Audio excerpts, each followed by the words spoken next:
চোরাপথে ক্ষমতায় যাওয়ার পায়তারা করছে একটি দল, এমন অভিযোগ করেছেন জামায়াত আমির ডক্টর শফিকুর রহমান। বলেন, কিছু সরকারি কর্মকর্তা ভোট কারচুপি করে একটি পক্ষকে জেতানোর চেষ্টা করছে। ঢাকায় মামুনুল হকের নির্বাচনী জনসভায় তিনি হুঁশিয়ারি দেন, স্বৈরাচারের দোসর এসব কর্মকর্তা অতীতে ক্ষমা পেলেও এবার তারা পার পাবে না।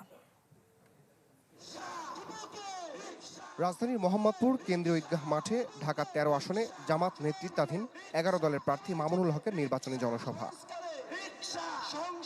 সকাল থেকেই জনসভাস্থলে আসতে থাকেন জোটের নেতাকর্মীরা। এক পর্যায়ে ঈদগাহ মাঠ পরিণত হয় লোকে লোকারণ্যে। বক্তব্যের শুরুতে নিজ আসনের উন্নয়ন পরিকল্পনা তুলে ধরেন খেলাফত মজলিসের শীর্ষ নেতা মামুনুল হক। আহ্বান জানান ব্যালট বিপ্লবের মাধ্যমে ফ্যাসিবাদী কাঠামো মূলোৎপাটনের। এই ভোটে যদি আমি আল্লাহর রহমতে বিজয়ী হতে পারি, মোহাম্মদপুর সন্ত্রাস মুক্ত হবে। মোহাম্মদপুরের ব্যবসায়ীরা ইনশাআল্লাহ আপনাদের আর চাঁদা দিতে হবে না। মাদক, সন্ত্রাস, চাঁদাবাজি মুক্ত এক মোহাম্মদপুর ইনশাআল্লাহ আমি আপনাদেরকে উপহার দেব ইনশাআল্লাহ।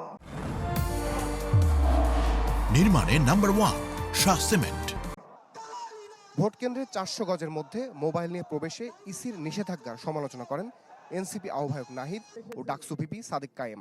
নির্বাচনে গণমাধ্যম ও প্রশাসনকে নিরপেক্ষ ভূমিকা পালনের আহ্বানও জানান তারা। ইলেকশন কমিশন একটা বিজ্ঞপ্তি দিয়ে বলেছে, ভোট কেন্দ্রের ৪০০ গজের আওতায় নাকি মোবাইল নিয়ে ঢুকতে পারবে না।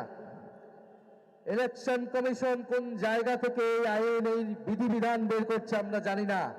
আমরা হুঁশিয়ারি দিচ্ছি, আজকে সন্ধ্যার মধ্যে দিনের আলো থাকতে থাকতে এই বিধিবিধান পরিবর্তন করেন, আগামীকাল ইলেকশন কমিশন ঘেরাও হবে।